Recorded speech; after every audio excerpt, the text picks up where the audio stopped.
moment then? I would say the most challenging was, it was my first cross-country solo. Well, you only have a first. Yeah, it was cross-country solo. And the weather forecast wasn't too bad. There was going to be a little bit of rain, but it wasn't going to be a problem.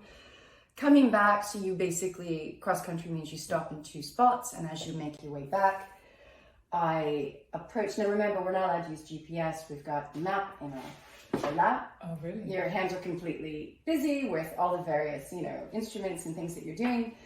And I started to realize that the forecast was wrong. And when I say a weather system just converged into something that was so fierce, and I approached effectively a wall of rain where there was no visibility. I to this day have never seen anything like it. Oh, I don't know how the forecasters got it so wrong, but they did. It's fine.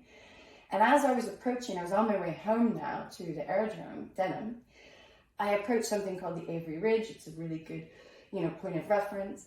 And what you do is, when you're going back, remember, Denham is in Heathrow airspace. So you have to be very careful. You really have to be comfortable and know where you are.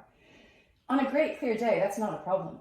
But on a day when there's a lot riding on this experience, there is no visibility. It was really quite interesting. I approached, I was 90% sure. And yet this rain, and I thought, you know what? I need to be 100% sure.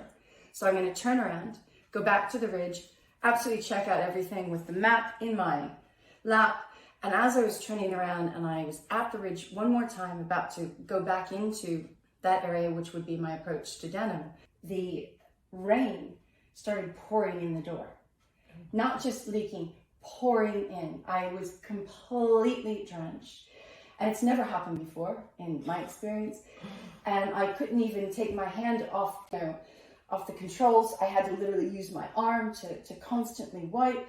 I was soaking wet like I'd been under a shower. Are you sure that wasn't sweat? I know, The truth of the matter is, I had a moment where I had to go, right, you've got a choice. Yeah. You either get distracted by all this water, freak out, and that's not going to help you.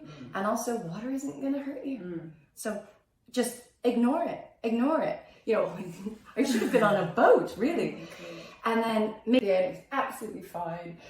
Landed, the guy who was my instructor, who I'd been working with just on this part of my training, which is the cross country, he came running off. He was perspiring. It wasn't rain. He was the one perspiring. And he said, "You took quite a long time." I said, "I know, I had to go back in there."